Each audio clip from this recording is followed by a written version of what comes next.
गरुड़ पुराण के दूसरे अध्याय में यह वर्णन मिलता है। इसके अनुसार गरुड़ ने कहा है, केशव, यमलोक का मार्ग किस प्रकार दुखदायी होता है, पापी लोग वहाँ किस प्रकार जाते हैं, मुझे बताइए। भगवान बोले, हे गरुड़, महान दुख प्रदान करने वाले यममार्ग के विषय में मैं तुमसे कहता हूँ, मेरा भक्त होने पर भी तुम उसे सुनकर कांप उठोगे। यममार्ग में वृक्ष की छाया नहीं है, अन्न आदि भी नहीं है, वहाँ कहीं जल भी नहीं है, वहाँ प्रलय काल की भांति 12 सूर्य तपते हैं। उस मार्ग से जाता हुआ पापी कभी बर्फीली हवा से पीड़ित होता है तो भी कांटे चुभते हैं, कभी महाविषधर सर्पों द्वारा डसा जाता है, कहीं अग्नि से जलाया जाता है, कहीं सिंहों, व्याघ्रों और भयंकर कुत्तों द्वारा खाया जाता है, कहीं बिच्छुओं द्वारा डसा जाता है। इसके बाद वह भयंकर अस्तिपत्रवन नामक नरक में पहुंचता है, जो 2000 योजन के विस्तार वाला है।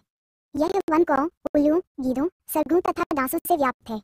उसमें चारों ओर दावानी है। वह जीव कहीं अंधे कुएं में गिरता है, कहीं पर्वत से गिरता है, कहीं छुरे की धार पर चलता है, कहीं कीलों के ऊपर चलता है, कहीं घने अंधकार में गिरता है, कहीं उग्र जल में गिरता है, कहीं जोंकों से भरे हुए कीचड़ में गिरता है, कहीं तपी हुई बालुका से व्याप्त और धधकते ताम्रमय मार्ग, कहीं अंगार राशि, कहीं अत्याधिक धुएं से भरे मार्ग पर उसे चलना पड़ता है।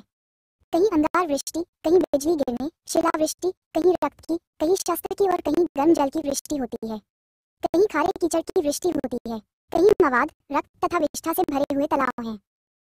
यममार्ग के बीचों बीच अत्यंत उग्र और घोर वैतरणी नदी बहती है। वह देखने पर दुखदायी है, उसकी आवाज भय पैदा करने वाली है। वह 100 योजन चौड़ी और पीप तथा रक्त से भरी है। हड्डियों के समूह से उसके तट बने हैं। यह विशाल घड़ियालों से भरी है।